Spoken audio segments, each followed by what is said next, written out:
Hello hello hello hello hello hello hello.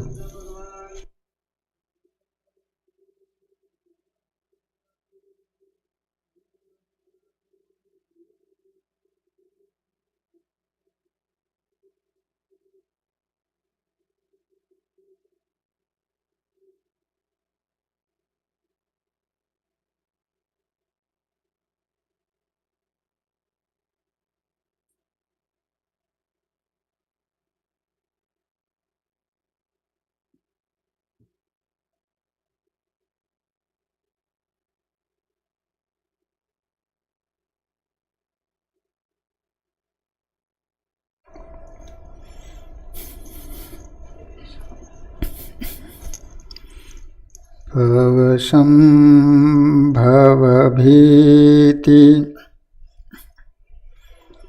ભેદનમ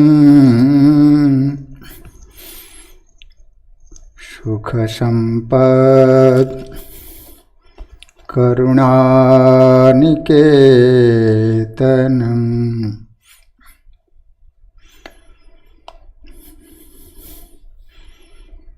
વ્રતદાન તપઃ ક્રિયાફલમ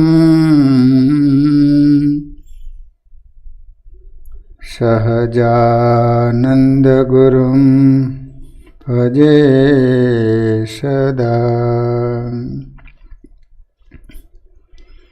ઓમ અવતારિણે શ્રી સ્વામિનારાયણાય નમો નમઃ. શ્રી હરિકૃષ્ણાય ઘનશ્યામાય નીલકંઠાય સરયુદાસાય નમો નમઃ. બોલો સ્વામિનારાયણ ભગવાનની. શ્રી હરિકૃષ્ણ મહારાજની. શ્રી નરનારાયણ દેવની. શ્રી લક્ષ્મીનારાયણ દેવની.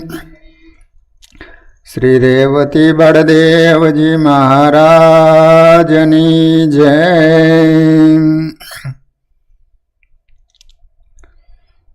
ગરડા પ્રથમ પ્રકરણનું 36મું વચનામૃત.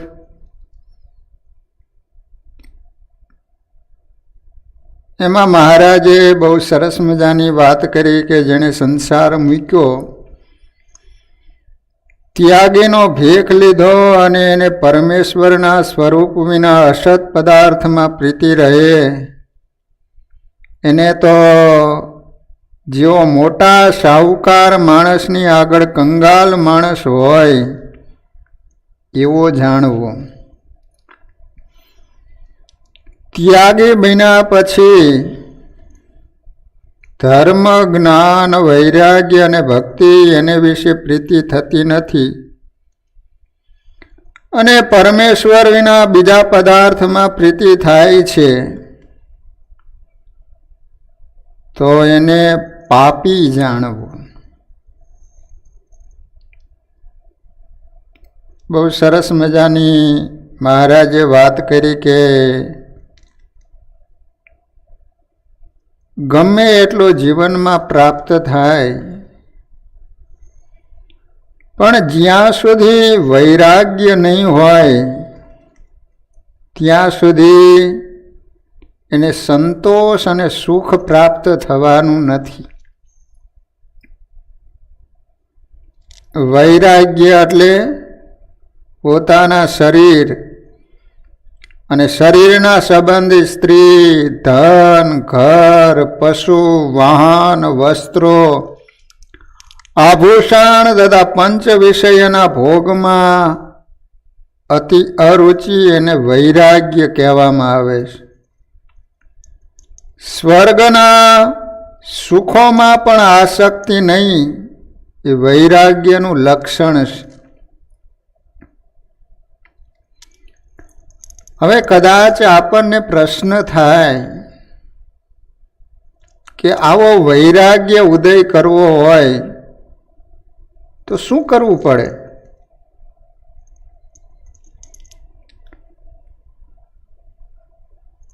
વિષયોમાં દોષ દર્શનથી, વિષયોમાં અપાર દુઃખ રહેલું છે એવું જાણવાથી માણસને વૈરાગ્ય ઉત્પન્ન થાય છે. 4 પ્રકારના પ્રલયના પ્રકાર જાણવાથી પણ વૈરાગ્ય થાય છે. હું સંક્ષેપમાં તમને સંભળાવું.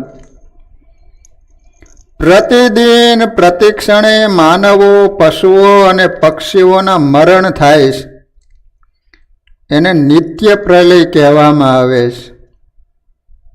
તમે જોઈશો ને તો અમુક એવા પ્રાણીઓ, અમુક જીવજંતુઓ દરરોજ ઉત્પન્ન થાય ને દરરોજ મરી જતા હોય છે. પ્રતિ ક્ષણે જેમાં ફેરફાર થતો હોય એ બધા જ નિત્ય પ્રલયમાં આવે છે. આપણે બધા જ નિત્ય પ્રલયમાં આવીએ છીએ. વિશ્વ સૃજનાર બ્રહ્માજીનો દિવસ પૂરો થાય ત્યારે ત્રિલોકીનો નાશ થાય. સ્વર્ગ, મૃત્યુ અને પાતાળ. એને નિમિત્ત પ્રલય કહેવામાં આવે છે. પ્રધાન પુરુષને એના કાર્યો મહદાદિક મૂળ પ્રકૃતિમાં લય થઈ જાય એને પ્રાકૃત પ્રલય કહેવામાં આવે છે. પ્રકૃતિ થકી જેટલું ઉપજેલું કાર્ય છે બધાયનો નાશ થઈ જાય એનું નામ પ્રાકૃત પ્રલય કહેવામાં આવે છે.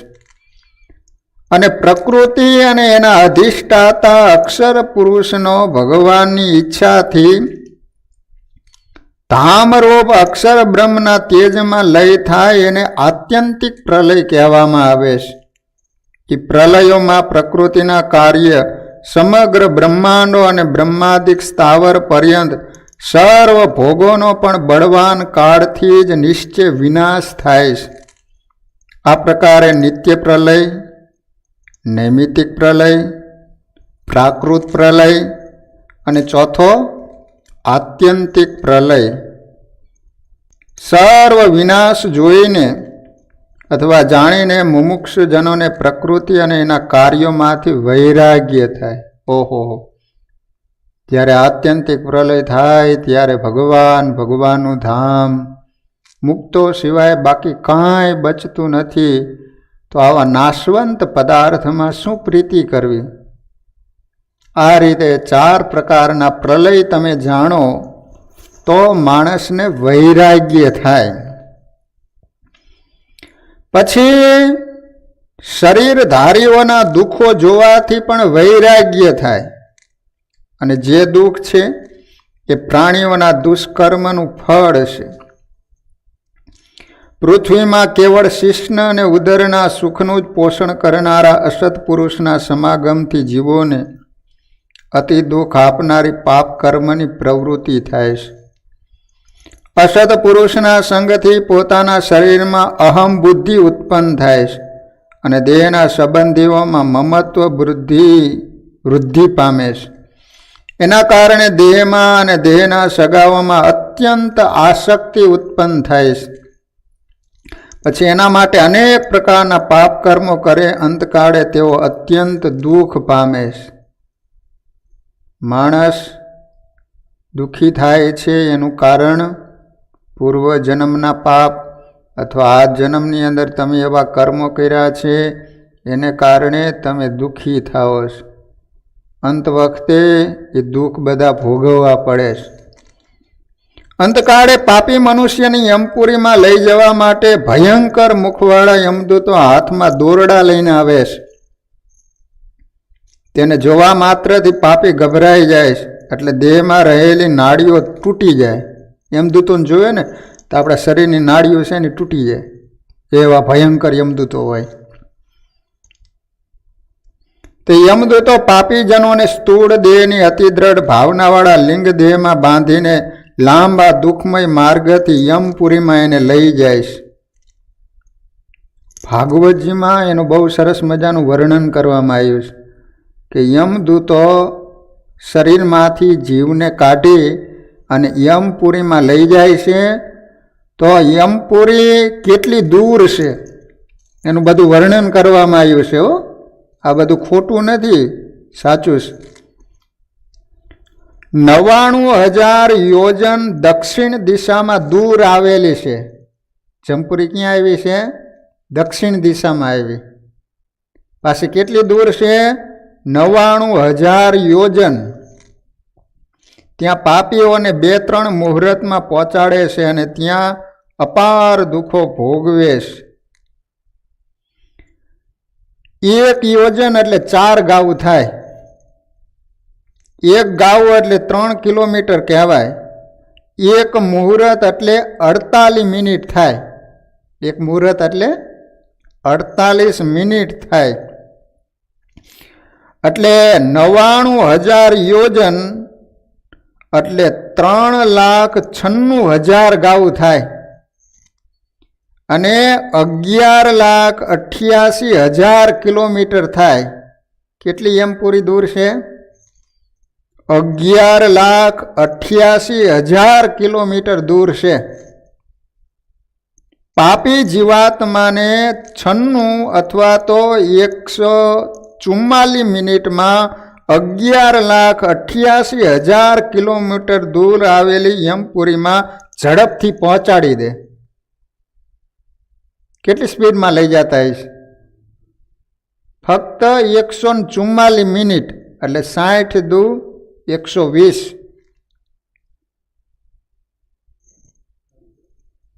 હા, એટલે 2-2.5 કલાક થઈ ને? હા, 2.5 કલાક થઈ.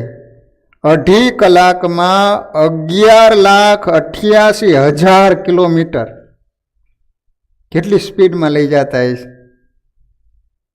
ફક્ત 2.5 કલાકમાં તમને યમપુરી પહોંચાડી દે. રસ્તામાં ક્રૂર સ્વભાવવાળા યમના કિંકરો લોઢાના દંડોથી ખૂબ મારે. રસ્તામાં પાછો ઊભા જ હોય બધા. એને કારણે પાપીજનો ઊંચા સ્વરથી અતિ રુદન કરે.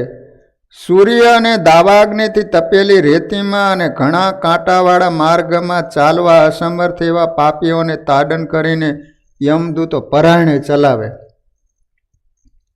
ઓલા રસ્તામાં આવા મોટા મોટા કાંટા હોય.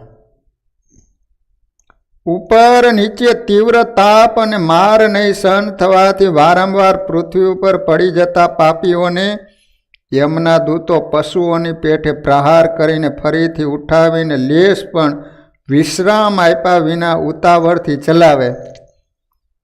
જે રીતે આલોકમાં ચોર વગેરે ગુનેગારને રાજાના સૈનિકો પકડીને લઈ જાય છે ને, એ રીતે પાપીઓ અને યમ સેવકો પકડીને મારતા મારતા યમપુરીમાં લઈ જાય છે.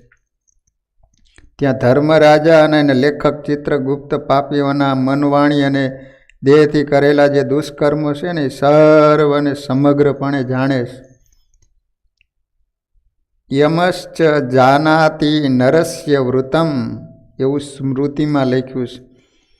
જીવાત્માએ કરેલા નાના મોટા તમામ પાપોમાં યમરાજ જાણે છે. તેથી યમરાજા એવા પાપીઓને મરાતા અપાર દુઃખથી બહુ પાડતા જોઈને પણ એને નહીં ગણીને દયા નહીં લાવીને ઉલટા ક્રોધ કરીને કહે, આ જીવાત્માને મુક્તિના સાધનભૂત માનવદેહ મેળવીને કેવળ ચોરી, દારૂ, માંસ વગેરે કુમાર્ગ એનો જ ઉપયોગ કર્યો છે. આ નકરું હોટલનું જ ખા કર્યું છે ને, ઠપકારો જ બરાબરનો એને ધોઈ નાખો મારી મારીને. ન ખાવાનું ખા કર્યું છે ને, ગુટકા, પાન પરાગ, તમાકુ, બીડીન, સિગારેટ, દારૂ ધોઈ નાખો. જરાય દયા જ નહીં લાવવાની. ગમે એટલી રાયડું પાડે ને ધબધબાવો બરાબરના. માટે એને ખૂબ મારો અને નરકના કુંડોમાં નાખો. યમરાજાની આજ્ઞા થતાં જીવનું જેવું દુષ્કર્મ હોય એવા દુઃખો ભોગવવા નરકના કુંડોમાં નાખે. પછી ત્યાં પાપીઓને અનેક રીતે મારીને પાપનું પ્રાયશ્ચિત કરાવે. યાતનાઓ ભોગવ્યા પછી જીવોને કર્મ અનુસારે જરાયું જ એટલે મનુષ્ય અને પશુ યોનિમાં, અથવા તો અંડજ એટલે પક્ષી અને સર્પદા આદિક યોનિમાં, ઉદ્ભીજ એટલે ભૂમિને ભેદીને થનારા તૃણ અને વૃક્ષાદિકની યોનિ, અને સ્વેદજ એટલે પરસેવામાંથી થતા માકડ, જૂ અને મચ્છર આદિકની યોનિ, આ 4 ખાણોમાં ફરીને એને જન્મ આપે. તમે જે પાપ કર્યા હોય ને એની સજા ભોગવાઈ જાય પછી તમને આ 4 યોનિમાં તમને જન્મ મળે. પછી 84 લાખ અવતારને ક્રમશઃ પામે. આવી રીતે નરકના દુઃખનો વિચાર કરવાથી માણસને વૈરાગ્ય થાય. એમ જ ગર્ભવાસનું દુઃખ જાણીને પણ વૈરાગ્ય થાય. હો, ગર્ભવાસનું કેટલું દુઃખ છે ટૂંકમાં હું વર્ણન કરું. ગર્ભવાસનું દુઃખ તો દુઃસહ દુરંત છે.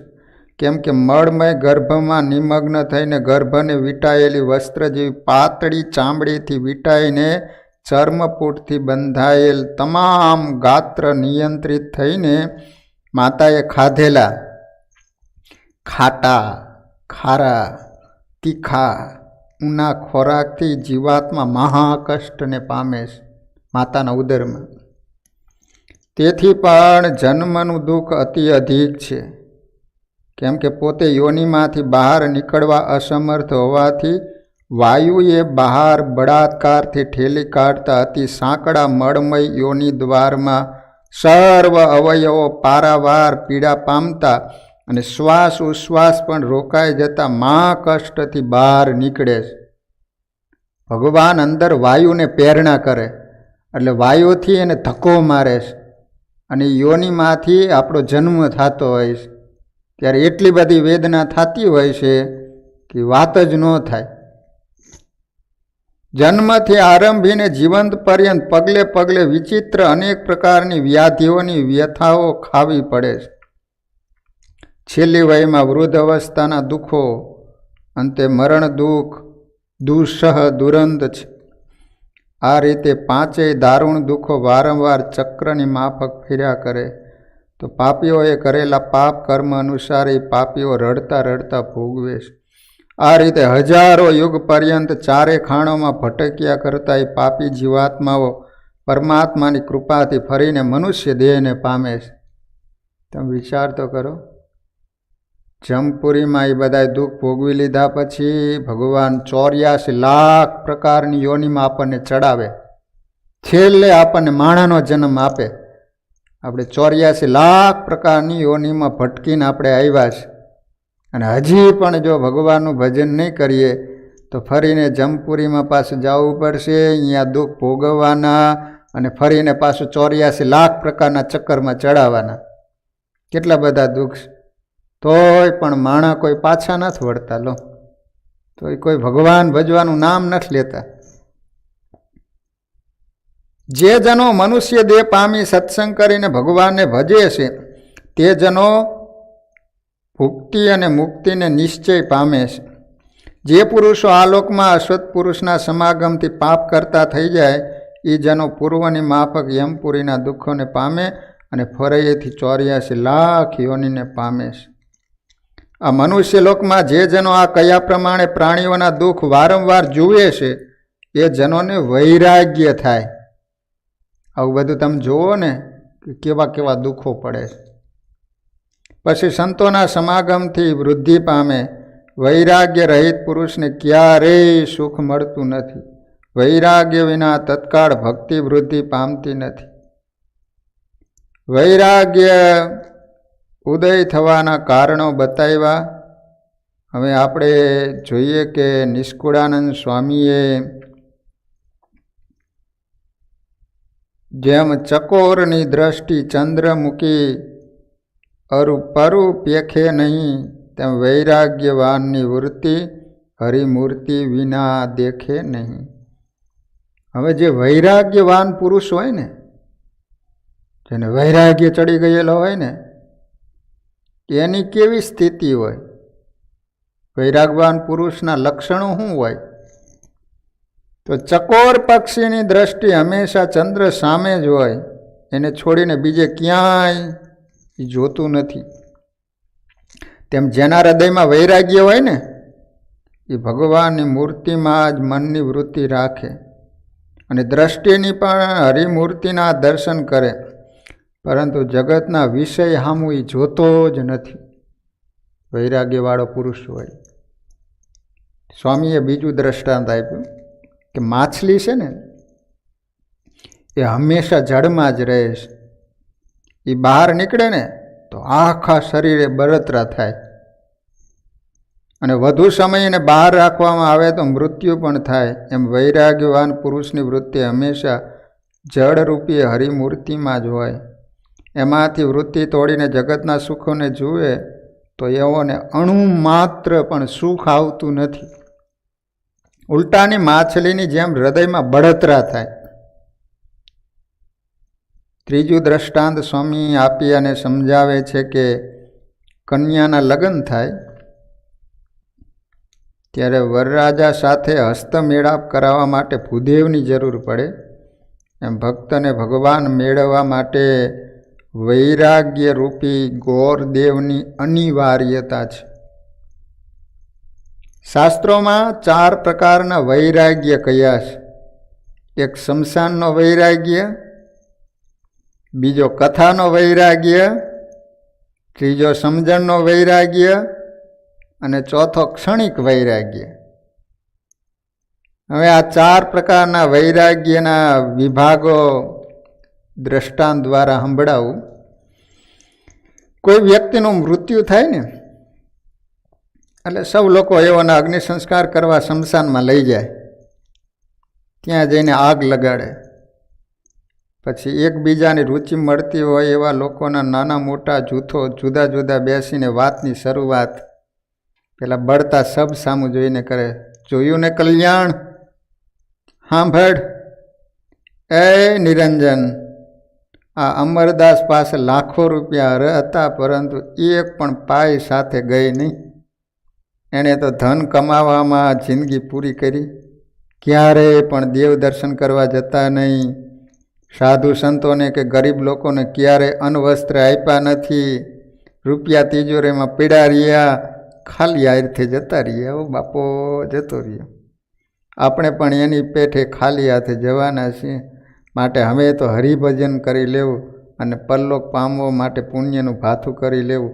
એવી વાત સાંભળી કલ્યાણે ટાપસી પૂરી. હા હા હા અવિચળદાસ હો, જે હાથે એ સાથે.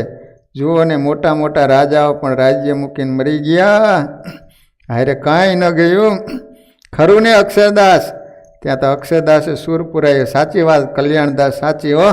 હવે તો આપણે દરરોજ દેવ દર્શનનો નિયમ લેવું અને મંદિરે સાધુ પાસે કથા સાંભળવા જવું, મનખા દેહને સુધારી લેવો. આમ વાત કરતાં કરતાં ત્યાં દૂર બેઠેલા વિદેહદાસે સાક્ષી પુરાવી. ખરું કહો છો અક્ષરદાસ હો? આ અક્ષરદાસ તો કાલે મારી જોડે ચોત્રે બેઠો હતો, ઘેર જતા રસ્તામાં ગબડી પડ્યો અને આતમરામ ઉડી ગયો. અરે ભાઈઓ, આ જગત નાશવંત છે. આ સંસાર તો પંખીડાના મેળા જેવો, જીનમાં બધાય મરવાના, માટે પ્રભુ ભજી લેવા. આ સંસારમાં કોઈ કોઈનું સગું નથી. પુત્ર પરિવાર તો અહીંયા જ રહેવાનો, જીવ એકલો આવ્યો ને એકલો જવાનો. આમ વૈરાગ્યને વાતો કરતા હોય એટલા સમયમાં સબ બળી જાય. પછી વાતો બંધ કરીને સ્નાન કરવા જાય, અંતે ઘેર આવીને કુટુંબ પરિવારને જુએ એટલે શમશાનનો વૈરાગ ઉડી જાય. અને પહેલાંની જેમ ચોરે બેવાનું ને ચોતરે બેવાનું શરૂ કરી દે. આનું નામ શું કહેવાય? શમશાન વૈરાગ્ય કહેવાય. ચિતા બળતી હોય ને કેટલી વાર આવા વિચારો રે, પછી ચિતા હળગી જાય અને પછી સ્નાન કરીને ઘરે આવે ને પરિવારને જોવે એટલે પાછો હતો એમનો એમ થઈ જાય. એને શું કહેવાય? શમશાન વૈરાગ્ય કહેવાય. બીજું કથા વૈરાગ્ય. કથા પારાયણ ચાલતી હોય ને ત્યારે ઘણા લોકો સાંભળવા આવતા હોય. કથામાં વક્તા જન્મ મરણના દુઃખની, નિયમપુરીના દુઃખની વાતો કરતા હોય ને ભગવાનના ધામના સુખોની વાતો કરતા હોય, એમ જ ઉપદેશની પણ વાતો કરતા હોય ને શ્રોતાઓને લક્ષ્યમાં રાખીને કહેતા હોય કે આ સંસાર નાશવંત છે, સગા સંબંધી નાશવંત છે, ભગવાનનું ભજન એક સત્ય છે, માટે જગતમાંથી આસક્તિ છોડીને મોક્ષ સુધારી લેવો. આવી વાત સાંભળીને ઘણા શ્રોતાઓને વૈરાગ્ય ઉદય થાય ને કથામાં બેસીને નક્કી કરી વાળે કે હવે તો વ્યવહાર દીકરાઓને હોપીને આખો દિવસ મંદિરે જઈને ભગવાનનું ભજન જ કરવું છે. ઋષિમાઓ પણ અંદરો અંદર કહેતા હોય છે, અલી એ શાંતા, હવે તો મારે વહુને ચાવીનો જોડો આપીને ગોવિંદના ગુણ ગાઈ લેવા છે. ત્યારે શાંતા માંડી અશાંત થઈને બોલે, મારે પણ એમ જ કરવું છે હો વલયમાં. એમ કહેતા હોય ત્યાં તો કથા પૂરી થાય એટલે સૌ ઘરે આવે. દીકરાને જોઈને દાદા પૂછે, એલા પદમસિંહ, કેમ વહેલો વાડીએથી આવતી રહ્યો? હજુ તો ઘણો દિવસ બાકી દેખાય છે. 2-4 ઉથલ મારીને દીવીતી ને. સાંભળ, કપૂરચંદને પૂછી આવ કે મગફળીના ભાવ કેટલાક ચાલે છે, કપાસના કેટલા ભાવે રાખો. જા જલ્દી આવ અને કોળીવાડામાંથી ડાળિયા મજૂરો કરી આવ. જલ્દી ખડું લઈએ, નહીતર માવઠું થશે તો મગફળી બાટી જશે, ઉગી જશે. પછી કપૂરચંદ શેઠ મફતના ભાવમાં માગશે. આ બાજુ વલયમાં પણ ઘેર આવે ત્યાં તો વહુભાઈ ઢેબરા તળતા હોય અને દહીંનું દોણું બાજુમાં પડ્યું હોય. એટલે ડોશીમાં પૂછે, આજે વાર તહેવાર નથી ને કેમ ઢેબરા કર્યા અને દહીંનું દોણું કેમ પાસે રાખ્યું છે? એટલે એના દીકરાને બહુ જવાબ આપે, બાઈજી, આજે તમારા દીકરા વાડીએથી મગફળી ખેંચીને આવ્યા ને એટલે ભૂખ બહુ લાગી, એટલે મને થયું કે ઢેબરાને દહીં જમાડું એટલે કાલે વધારે મહેનત કરી શકે. વહુની હા વાત સાંભળીને ડોશીમાં એ દહીંનું દોણું લઈ લીધું ને બોલ્યા, દહીં ખવડાવી દઈશો તો કાલે વલોણું કેનું ફેરવશો? હજી તો અમારી પાસે વ્યવહાર છે, ત્યાં તો પૂછ્યા વિના ઢેબરા બનાવવા લઈ ગયા. તમોને તિજોરીની ચાવી સોંપી દીધી હોય તો મારા ખોવડા ઉપર એકી નળિયું પણ ન રહેવા દો. બધું વેચીને સારું સારું બનાવીને ખાધા કરો. એમ બોલતા બોલતા વલયમાએ દહીંનું માટલું ભંડારમાં મૂકીને તાળું મારી દીધું. જોયું ને ભક્તો, કથામાં દાદા અને વલયમાને વૈરાગ ચડી ગયો, પરંતુ ઘરે આવ્યા ને ત્યાં ઉતરી ગયો. અને કયા પ્રકારનો વૈરાગ કહેવાય? કથાનો વૈરાગ્ય કહેવાય. કથામાં હોય ત્યાં સુધી વૈરાગ્ય રે, ઘરે આવે ત્યાં પાછું એમનું એમ થઈ જાય, એને કહેવાય કથાનો વૈરાગ્ય. હવે સમજણનો વૈરાગ્ય. માનવના હૃદયમાં સાચો વૈરાગ્ય પ્રગટે ત્યારે જગતના વિષયો એને ઝેર જેવા લાગે. ભગવાનમાં દ્રઢ પ્રીતિ થાય. એને ભગવાન વિના ઉલટા અન્ની પેઠે હૃદયમાંથી એનો અભાવ થઈ જાય વિષયો. એ સાચો વૈરાગ્ય છે. એને વૈરાગ્ય મૂર્તિ કહીને સ્વામિનારાયણ ભગવાને જેમની પ્રશંસા કરી એવા નિષ્કુળાનંદ સ્વામીએ સાર સિદ્ધિ ગ્રંથમાં વૈરાગ્યની અનિવાર્યતા લખતા કહ્યું છે કે વૈરાગ્ય રૂપ વિશલકરણી ઔષધિનું સેવન કરી મુમુક્ષુ પુરુષો શલ્ય જેવા કામાદિક અંતઃશત્રુને સદાને માટે દૂર કરી દયાસિંધુ પ્રભુની પ્રાપ્તિ કરવામાં સંપૂર્ણપણે સફળ થાય છે.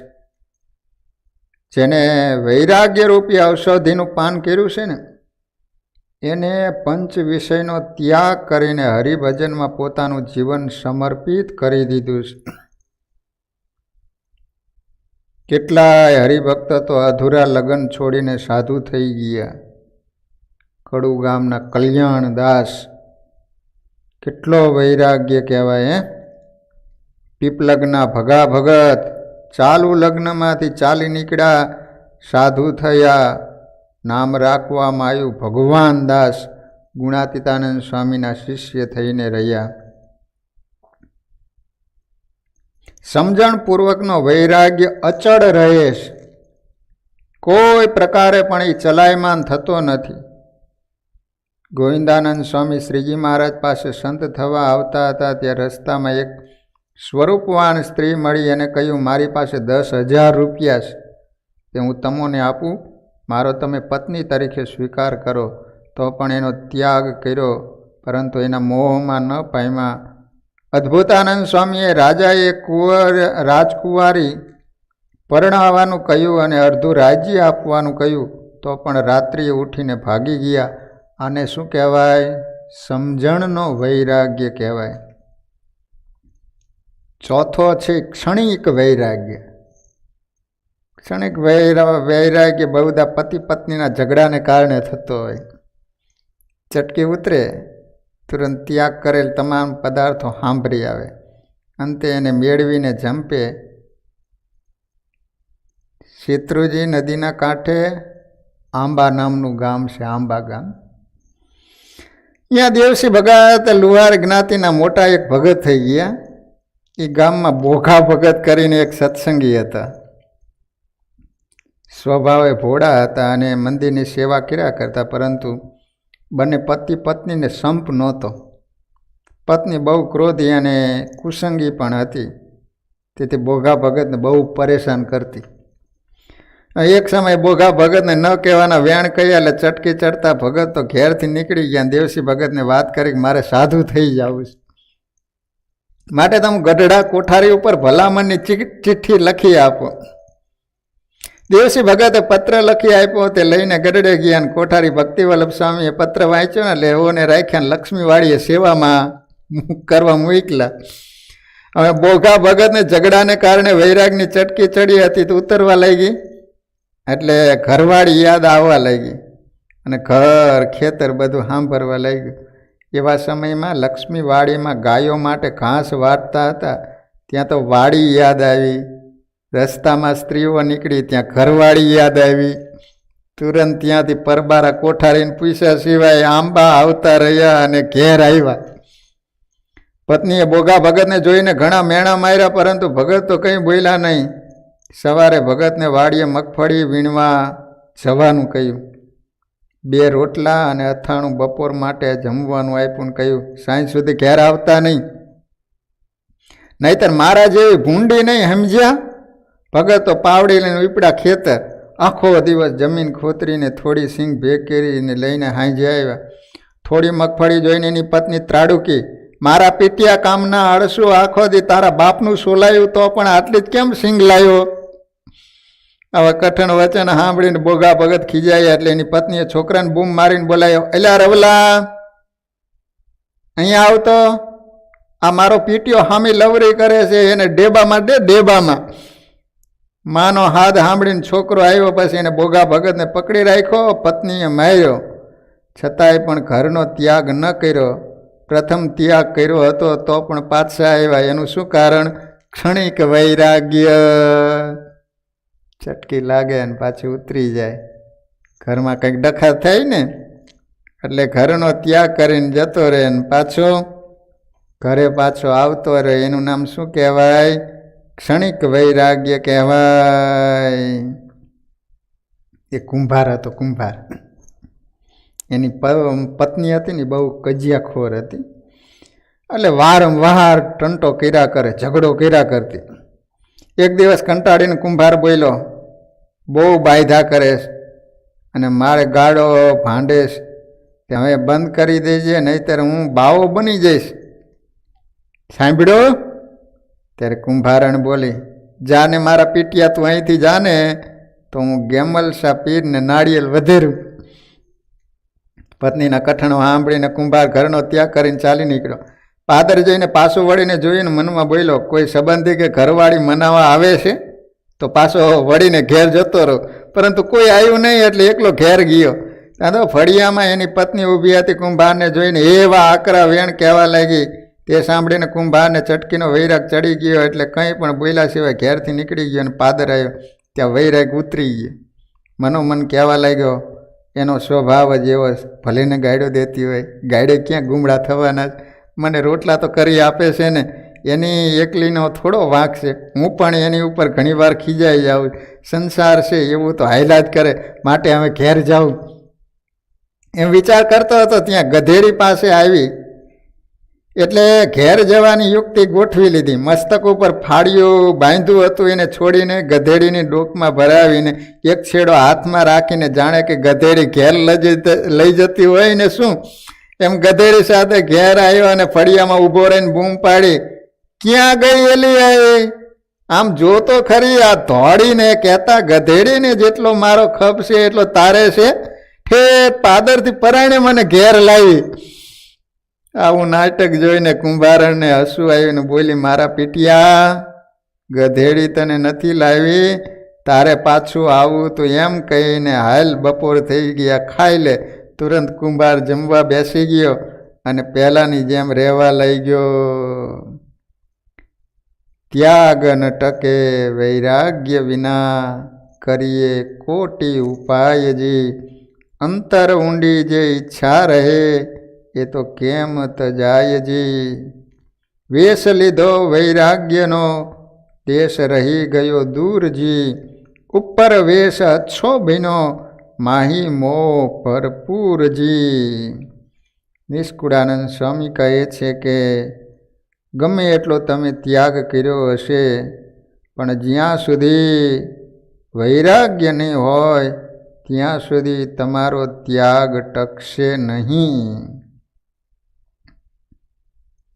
દૂધ બગડી ગયું હોય પછી એમાં મેળવણ નાખીને જમાવે તો પણ દહીં ન જામે, તેમજ ઘી અને માખણ પણ નીકળે નહીં। કેમ જે દૂધ જ અશુદ્ધ છે, એમ વૈરાગ્યહીન ત્યાગી વિષયોથી ભ્રષ્ટ થયો, તેથી મોક્ષરૂપી ઘી માખણ ક્યારેય મેળવી શકતો નથી। જે ત્યાગીઓ તથા ગ્રસ્તોને તીવ્ર વૈરાગ્ય ન હોય તો તેઓ ક્યારેય શત્રુ ઉપર વિજય મેળવી શકતા નથી।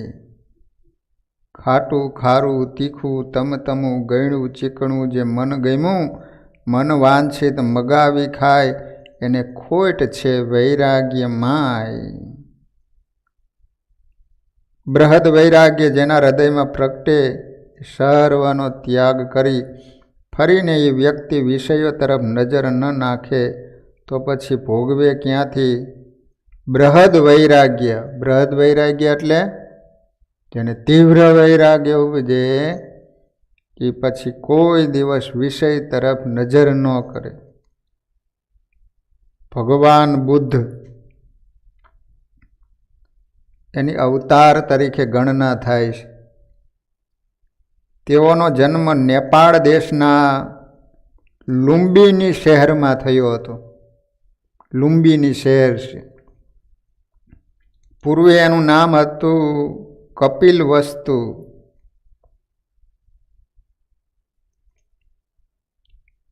તેમના પિતાનું નામ હતું શુદ્ધોદન, તેઓ એ નગરના રાજા હતા। બુદ્ધનો જન્મ થયો ત્યારે શુદ્ધોદને મોટા મોટા પંડિતોને બોલાવીને પુત્રનું ભવિષ્ય જોવાનું કીધું। બુદ્ધ ભગવાનના પિતા નામ શું હતું? શુદ્ધોદન।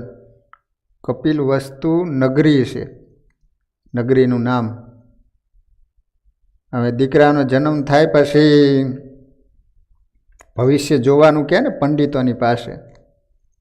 જ્યોતિષ શાસ્ત્ર અનુસાર જન્મ અક્ષર મેળવીને પંડિતોએ કહ્યું, મહારાજા કુંવરનું ભાવિ બહુ પ્રબળ છે, એ રાજા બનશે તો ચક્રવર્તી સમ્રાટ થશે, અને સાધુ બનશે તો પણ લાખોના અગ્રેસર થશે।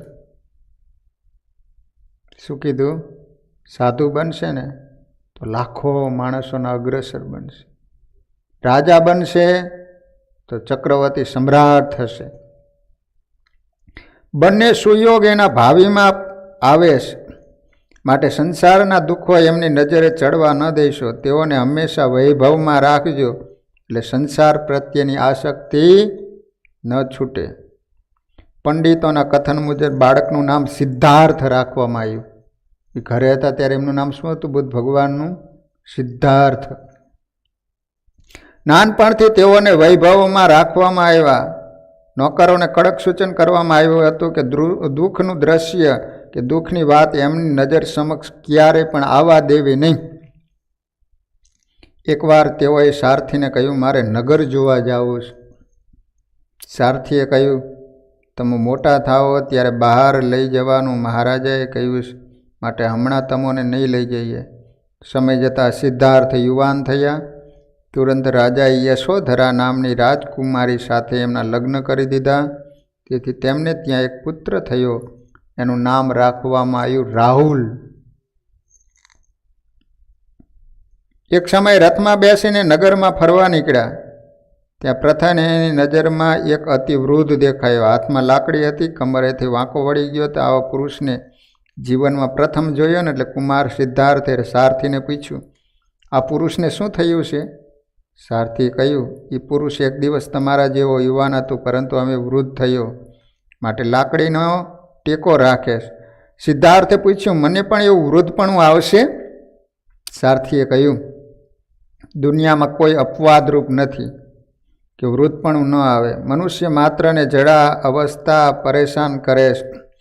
આવું સાંભળીને કુમાર ઉદાસ થઈ ગયા. રથ આગળ ચાલવા લાગ્યો. ત્યાં એક રોગીને જોયું. પીડાને લીધે બૂમો પાડતો હતો. શરીરમાંથી લોહી પરું નીકળતા હતા. અત્યંત દુર્ગંધ આવતી હતી. એને જોઈને સિદ્ધાર્થે પૂછ્યું, આ કેમ રડેશ? એનું શરીર કેમ ગંધાઈશ? સારથીએ જવાબ આપ્યો, કુમાર, એને પત્તનો રોગ થયો છે. એને કારણે પરું લોહી નીકળે છે. તેથી એને અતિ પીડા થાય છે, એટલે રડે છે. રોગને લીધે એનું શરીર દુર્ગંધ મારે છે. સિદ્ધાર્થે પૂછ્યું, મને એવો રોગ થાય ખરો? સારથીએ કહ્યું, જીવાત્માએ ગત જન્મમાં જેવા કર્મ કર્યા હોય એ પ્રમાણે આ જન્મમાં એને એ કર્મ સુખ દુઃખના ફળ રૂપે ભોગવવા પડે. આ જન્મમાં જેવા કર્મ કરે એવું ફળ આવતા જન્મમાં ભોગવે છે. સમગ્ર જીવ પ્રાણી માત્ર નાના મોટા રોગ કર્મ અનુસારે ભોગવવા પડે છે. સારથીની વાણી સાંભળી સિદ્ધાર્થના મનમાં અતિ દુઃખ થયું. તેઓ વિચાર કરવા લાગ્યા, આવા દુઃખો મારા જીવનમાં ન આવે એના માટે મારે શું કરવું જોઈએ? રથ આગળ ચાલે. કુમારનું મન વિચારોના ચકડોળે ચડ્યું. ત્યાં અચાનક એમની નજર એક પુરુષના ટોળા ઉપર પડી. પુરુષો રડતા હતા. 4 પુરુષો નનાનીમાં સૂતેલા એક વ્યક્તિને ઉપાડીને ચાલ્યા જતા હતા. આ દ્રશ્ય જોઈને કુમારને આશ્ચર્ય થયું. એટલે સારથીને પૂછ્યું, આટલા બધા માણસો એક માણસને બાંધીને ક્યાં લઈ જાય છે? સારથીએ કહ્યું, કુંવર, તે માણસનું મૃત્યુ થયું છે, તેથી તેઓને અગ્નિ સંસ્કાર કરવા લઈ જાય છે. કુમારે પૂછ્યું, મૃત્યુ એટલે શું? સારથીએ કહ્યું, જેનો જન્મ છે એનું મૃત્યુ અનિવાર્ય છે. કર્મ અનુસારે જીવાત્મા માનવ દેહમાં આવે ત્યારે એને આયુષ્ય નક્કી થયેલું હોય છે. આયુષ્ય પૂરી થતાં રાજા હોય કે રંગ, સર્વને આ લોક છોડીને જવું પડે.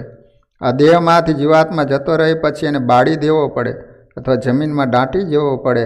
માટે આ લોકો મૃતદેહને લઈને બાળવા જઈ રહ્યા છે, કારણ કે તેમાંથી ચેતન તત્વ જતું રહ્યું છે. એને અત્યાર સુધી ખબર જ નહોતી. કદી પણ મૃત્યુની વાત એને સાંભળી નથી. એવા સિદ્ધાર્થે પ્રથમવાર આવી વાત સાંભળી ઊંડા ઉતરી ગયા. ઉપરા ઉપરી 3 પ્રસંગ દુઃખના જોઈને સંસાર પ્રત્યે વૈરાગ્ય ઉત્પન્ન થયું.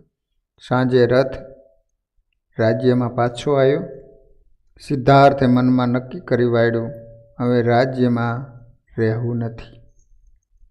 એટલે રાત્રિના 12 વાગ્યે પત્ની યશોધરા અને પુત્ર રાહુલને છોડીને રાજ્યનો ત્યાગ કરી જંગલમાં જતા રહ્યા. કઠિન સાધના કરી પૃથ્વી ઉપર અહિંસા ધર્મનો બહોળો પ્રચાર કર્યો. રાજ્યનો ત્યાગ કર્યા પછી ક્યારેય પણ રાજ્યના સુખોને યાદ ન કર્યા. આને કહેવાય બૃહદ વૈરાગ્ય. તો અહીંયા સ્વામિનારાયણ ભગવાન જેને સંસાર છોડ્યો અને ત્યાગીનો વેશ લીધો, મહારાજ કહે છે કે પછી જો ધર્મ, જ્ઞાન, વૈરાગ્ય અને ભક્તિ એમાં જો પ્રીતિ થતી નથી તો એને મોટા પુરુષો પાપી જાણે છે. હવે પાપને ઓળખે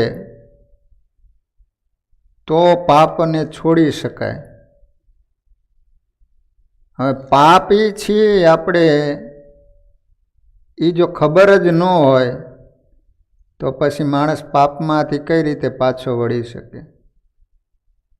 ચોર હતા ને તે દુકાન તોડી, કપડાની દુકાન હતી, તેમાં શર્ટ જોયું, ત્યાં ઓલા ભાવ લખેલા હોય ને, તે હતું હાવ ચિથરા જેવું, 300 રૂપિયા.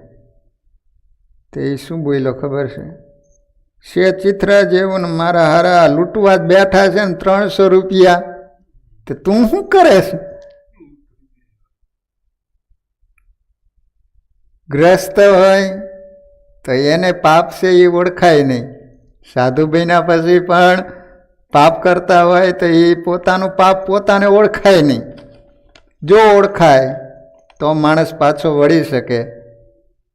જો લાલા બાબુ હતા, કલકત્તાના બહુ શાહુકાર, એને ઘરનો ત્યાગ કરી અને વૃંદાવનમાં આવ્યા. વૃંદાવનમાં આવીને એવું ભજન કર્યું, ભજન કરે એટલે ચારે બાજુ એની સુવાસ પ્રસરે. એમાં કેટલાય માણસો એમને દાન આપવા માંડ્યા, જમીન આપી, સુંદર મજાનું મંદિર કર્યું. પણ પછી આજુબાજુમાં જમીન લેવા માંડ્યા, પણ એમાં એક વચમાં ભાઈની જમીન હતી ને, જમીન આપે નહીં. તે આમને કોર્ટમાં કોઈ કેસ કર્યો લાલા બાબુએ. પછી વિચાર કરે છે કે વકીલને કઈ રીતે સમજાવું કે એને કારણે આ જમીન મને મળી જાય. રાત્રિનો સમય હતો, હાથમાં માળા લઈ અને મેદાન હશે તેમાં માળા ફેરવતા પ્રદક્ષિણા ફરતા હશે.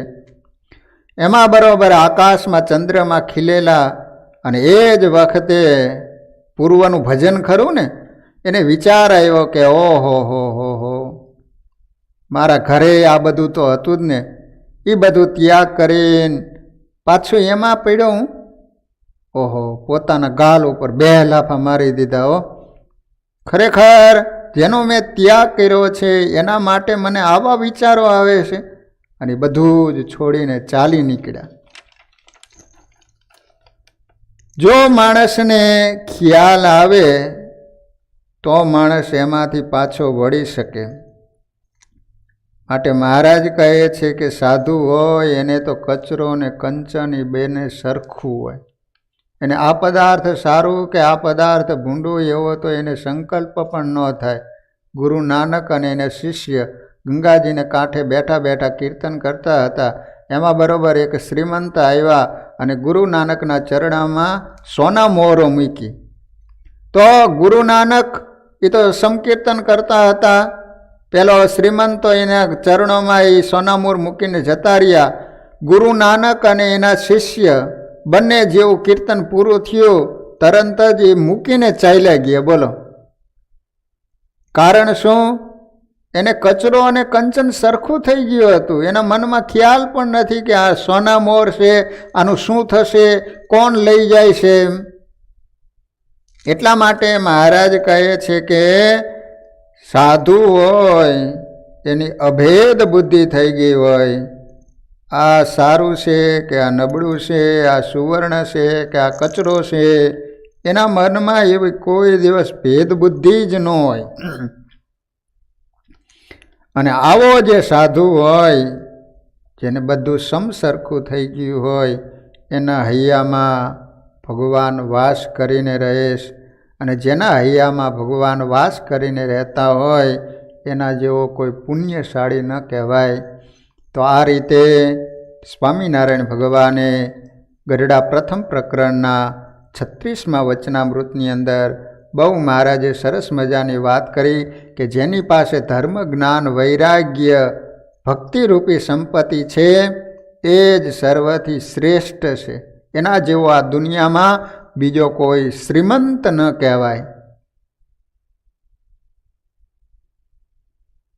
વિભીષણ હતા ને, રામ ભગવાને કહ્યું કે પ્રભુ તમે આવી અને મારી ગાદી પ્રસાદીની કરી દો, પછી હું રાજ્યનો સ્વીકાર કરું.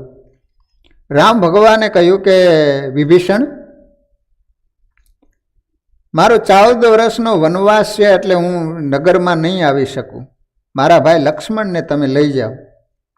ત્યારે વિભીષણે કહ્યું કે પ્રભુ આટલી બધી મને સંપત્તિ મળી, લંકાનું રાજ્ય મળ્યું, પણ તમે જો ન આવતા હોય તો એ સંપત્તિને શું કરવાની કયો? હલો પ્રભુ, ગમે એટલી સંપત્તિ હોય પણ તમે ન પધારતા હોય તો એ સંપત્તિ શું કામની? એમ ખરેખર સંપત્તિવાન તો એ જ છે કે જેને ભગવાનમાં પ્રીતિ છે. એના જેવો આ દુનિયાની અંદર બીજો કોઈ શ્રીમંત ન કહેવાય. કહ હનુમંત વિપતિ પ્રભુ સોઈ, જબ તબ સુમિરન ભજન ન હોય. તો વાલા ભક્તજનો, અહીંયા ગરડા પ્રથમ પ્રકરણનું 36મું વચનામૃત પૂરું થયું. સહજાન સ્વામી મહારાજની જય. શ્રીપતિમ શ્રીધરમ સર્વ